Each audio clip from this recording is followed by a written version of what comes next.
6 minutes. I mean, that's literally all it took to completely shatter the tactical blueprint of the 2026 Champions League final. Welcome to the deep dive, everyone. Yeah, just 6 minutes. It's crazy to think about. Right, because, usually when you settle in on a Sunday morning to digest the aftermath of a major European Cup final, like the one we just witnessed last night at the Puskás Arena in Budapest, you expect a slow, methodical game. Oh, absolutely. Like a chess match. Exactly. Two heavyweights just circling each other, terrified to leave themselves exposed. Yeah. But today, we are unpacking a narrative arc that just threw that entire script out the window. We're looking at Mikel Arteta's Arsenal, a club absolutely desperate to finally claim their first ever Champions League title, going up against Luis Enrique's Paris Saint-Germain. And PSG stepped onto the pitch with the singular focus of defending their European crown. Yeah, the hungry challenger versus the established king. It's a classic setup. It is. And what makes this specific matchup so fascinating to break down for you all today is how quickly those theoretical game plans were just violently tested by reality. Well, yeah, because when you have a final of this magnitude, the opening 20 minutes are usually diagnostic. Teams are probing, they're checking to see if the opposition is deploying the pressing triggers they expected. Right, or looking for some surprise positional tweak, maybe. Exactly. But that whole feeling out process just vanished in an instant last night. It really did. Yeah. And that is exactly where we have to start. We can't even begin to talk about PSG's dramatic penalty shootout victory after that grueling 1-1 draw without zooming in on the opening whistle. No, you have to start at the beginning. Because there was this immediate game-altering shock that basically dictated the tactical terms of engagement for the rest of the night. Let's unpack that 6 minute. Arsenal starts brilliantly, right? So aggressively. Yeah, and PSG, who are usually so renowned for their composure playing out from the back, they make this sudden, catastrophic defensive mistake. Which is so rare for them. Right.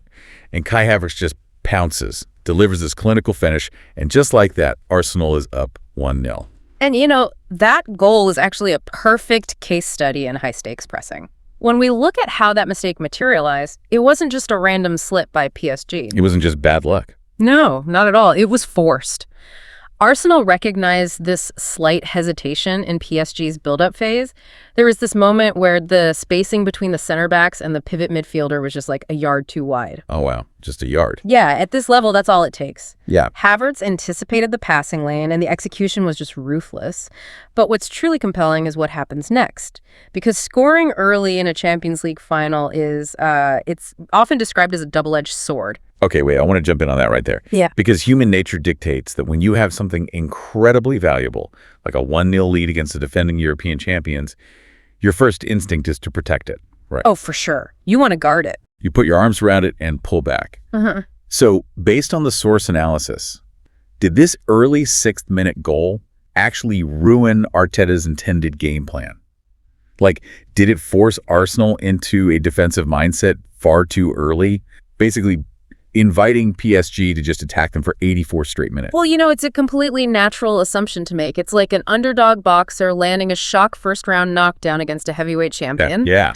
Great analogy. You hit them hard, and then you panic and cover up. Right, but if you look at Arsenal's actual structural posture after the goal, it tells a very different story. They didn't retreat into some panic, deep defensive shell. So they didn't just drop back completely? No, they didn't go into what we'd call a low block, where they're just camped inside their own penalty area booting the ball clear. Instead, they settled into this highly disciplined, hyper-organized mid-block. Okay, so for the listener who might not be a tactical whiteboard nerd, what is the fundamental difference between parking the bus in a low block and what Arsenal was doing with this mid-block?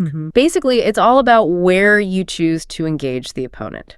If you park the bus, you surrender the entire middle of the pitch. You say, hey, we will only try to stop you once you get within 30 yards of our goal. You're just inviting pressure at that point. Exactly.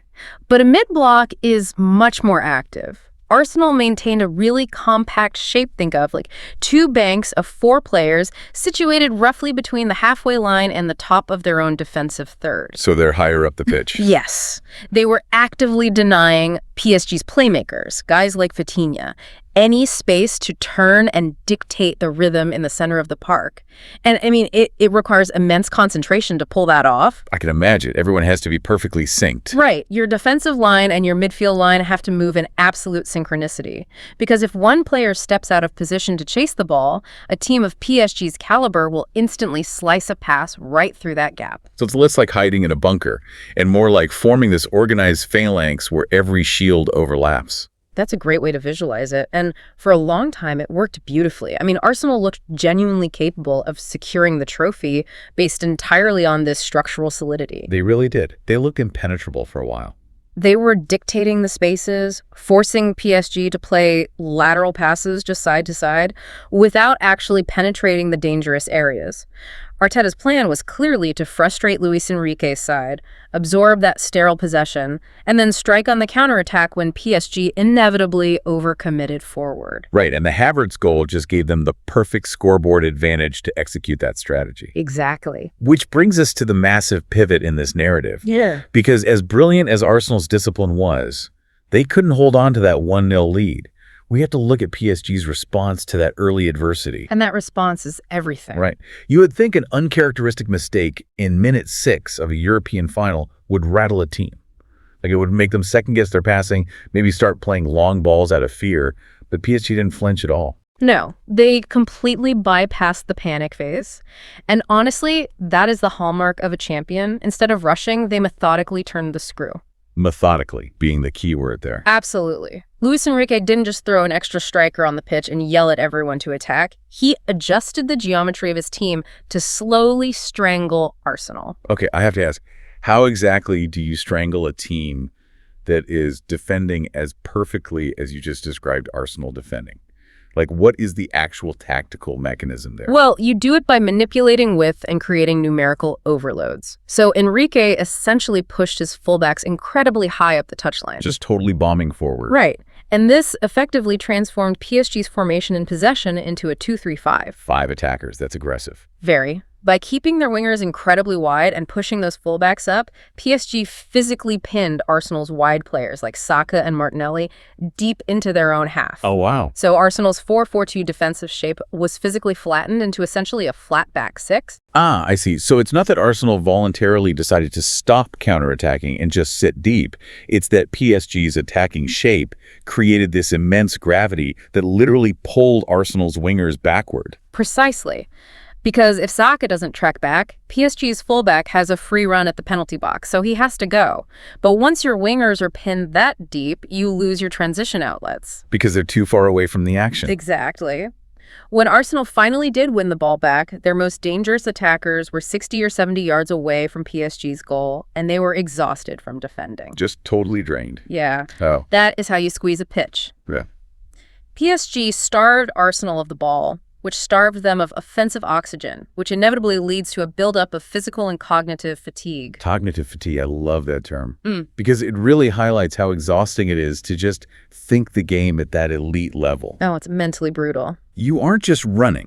You're constantly checking your shoulder, communicating to close gaps, calculating the exact moment to step up or drop off. I mean, doing that for 60 minutes against guys like Ousmane Dembélé and Bradley Barcola is a nightmare. It is entirely unsustainable without making a mistake. You just can't do it indefinitely. And that microscopic lapse in concentration is exactly what happened in the 65th minute. Right. The pressure finally breaks the dam. Dembélé manages to isolate his defender, forces a tired, slightly mistimed tackle in the box, and wins a penalty. Just a slight misjudgment, but fatal. He steps up, converts it, and levels the score at 1-1.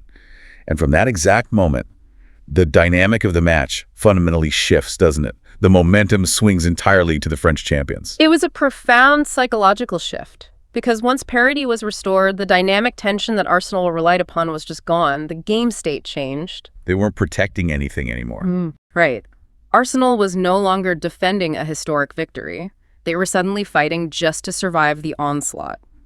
PSG dominated large stretches of the game from minute 65 onward. The stats really show that, right? Oh, yeah.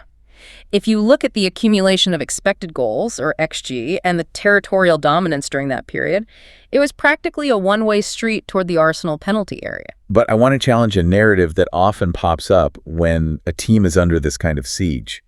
A lot of casual observers might look at that second half and say Arsenal parked the bus. Right, you hear that a lot. But based on what you're saying about PSG's 2-3-5 structure and the pinning of the wingers, is it fair to say Arsenal parked the bus? Or were they just trapped in a tactical vice grip they couldn't escape? It is incredibly unfair to say they parked the bus, because parking the bus implies a voluntary surrender of ambition.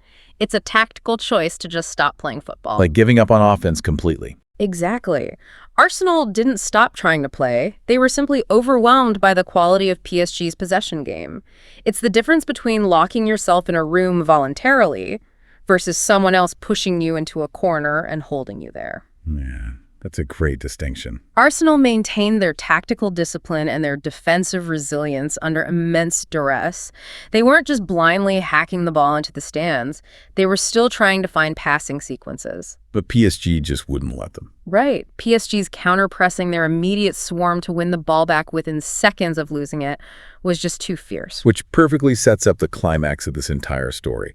We have this relentless tidal wave of pressure from PSG. We have desperate, incredibly organized, but physically exhausted defending from Arsenal as the clock ticks down. The tension was just unbelievable. And inevitably, all of this tension, all of these tactical adjustments, they funnel us into the ultimate pressure cooker in all of sports extra time, and ultimately the penalty shootout. Extra time is an entirely different sport.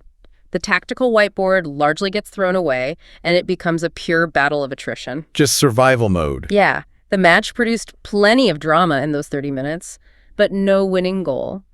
And you really have to consider the sheer physical toll at that point. You're looking at 120 minutes of high-stakes football at the absolute limit of human endurance. I can't even imagine how heavy their legs must have felt. Right. For Arsenal, the mental fatigue of defending flawlessly for their lives, and for PSG, the physical fatigue of constantly trying to pick a lock that refuses to open. And then the final whistle blows. It goes to penalties. And this is where the sport turns from a team game into an incredibly isolating psychological experiment. You know, I always think about penalty shootouts as a raw test of muscle memory versus absolute terror. And that is a phenomenal way to frame it, because physically, the action hasn't changed. Right. If you take any of these players on a training ground on a Tuesday afternoon with no goalkeeper in the net, they can hit the top corner 99 times out of 100. Without even looking. The mechanics of striking a football are deeply ingrained in their nervous systems. But you put them in the center circle at the Puskás Arena, you make them walk that lonely 50 yards toward the penalty spot. That walk is agonizing. You put a world-class goalkeeper in front of them, bouncing on his line. You have the deafening roar of the crowd, the flashing cameras, and the literal weight of European history on their shoulders. And suddenly that massive goal looks the size of a matchbox. It really does. The walk is everything. It's in that walk where the cognitive overload happens. A player goes from executing complex, unconscious team movements in the flow of the game to standing completely still, having way too much time to think about a single, isolated action. So let's look at the result. PSG holds their nerve. They convert 4 spot kicks. Arsenal, tragically, misses crucial penalties, and PSG wins the shootout 4-3. Just heartbreaking for Arsenal. Now, we hear the cliche all the time in football, penalties are a lottery. It's a coin flip. It's just luck. But when you look at the DNA of this PSG team and how this finale played out, does their victory actually seem like luck? Or is there something deeper, something about that ingrained European elite composure that tilts the odds? It is absolutely not a lottery, especially not at this level. Framing a penalty shootout as a coin toss removes the psychological dimension of the game entirely. Right, it ignores the human element. What this shootout showcased, and what the entire match showcased really, was PSG's profound experience and winning mentality. There's a tangible difference between a team that hopes to win and a team that expects to win. Oh, that's a huge distinction. PSG, having won the competition the previous year, possessed this deep institutional belief that they belong on that podium. When a PSG player makes that 50-yard walk to the spot, they are walking with the armor of a champion. At Arsenal. When an Arsenal player makes that walk, they are carrying the anxiety of a club desperate to break a historic drought. That is a staggering difference in mental framing. And it brings up the historical weight of what Luis Enrique and PSG actually achieved here in Budapest. By retaining the trophy, PSG becomes the first club since Real Madrid to successfully defend the Champions League title. Which is just incredible. We really need to pause and appreciate how monumental that is. It is arguably the hardest feat in modern club football, because the moment you lift that trophy, the entire dynamic of the following season shifts. You are no longer the hunter, you are the ultimate prey. Everyone wants to take down the king. Exactly. Every single team you face, whether in the group stages or the knockout rounds, treats their match against you like it's their own cup final. They bring an extra 5% of intensity. Because it's their statement game. Right. So to navigate that target on your back for an entire 9-month campaign, to reach the final, to go down 1-0 after 6 minutes to a brilliant Arsenal side, to methodically grind your way back into the match without panicking, and then to execute flawlessly in a shootout. It's unbelievable. That is the blueprint of a dynasty. That is championship DNA manifesting in real time. So taking all of this in, the tactical chess match, the momentum shifts, the psychological warfare of the shootout, what are the big picture takeaways for you? Because we really have a dual legacy emerging from the 2026 final. We definitely do. Let's start with Arsenal. It is absolute gut-wrenching heartbreak for them. Missing penalties to lose a European final is the kind of pain that defines a player's career. But if we pull back the lens, what does this match actually say about where Arteta's project is at? The legacy for Arsenal, despite the loss, is undeniably one of a rival. For years, they've been building this domestic powerhouse, challenging for Premier League title. But there were doubts in Europe. Exactly. There was always a question mark about their ability to translate that intricate style of play to the ruthless, high-stakes environment of the latter stages of the Champions League. Last night proved they have the structural integrity, the defensive fortitude, and the tactical discipline to stand toe-to-toe with the very best in the world. They showed they can hang with the elite. They proved they aren't just a great English team, they are a legitimate European threat. They lost on the finest of margins, but they proved they belong on that stage. They commanded respect. But on the flip side, the overriding legacy of the night unequivocally belongs to Paris. When the lights were brightest and the margins were razor thin, PSG proved that they are currently the dominant force in European football. Undisputed. They absorbed the absolute best, most surprising punch the Hungary challenger could throw in the opening minutes. They didn't blink, they adjusted, they dominated the ball, and they found a way to win. It sets up an incredibly compelling dynamic for the rest of the decade. Oh, it's going to be fascinating to watch. You have a reigning back-to-back champion that knows exactly how to navigate the darkest waters of a match, and you have a challenger that now knows exactly the agonizing price required to clear the final hurdle. It's a match that analysts and coaches will study for years, specifically regarding how Luis Enrique managed the game state and utilized structural overloads to regain momentum without sacrificing defensive security against top-tier transition attacks.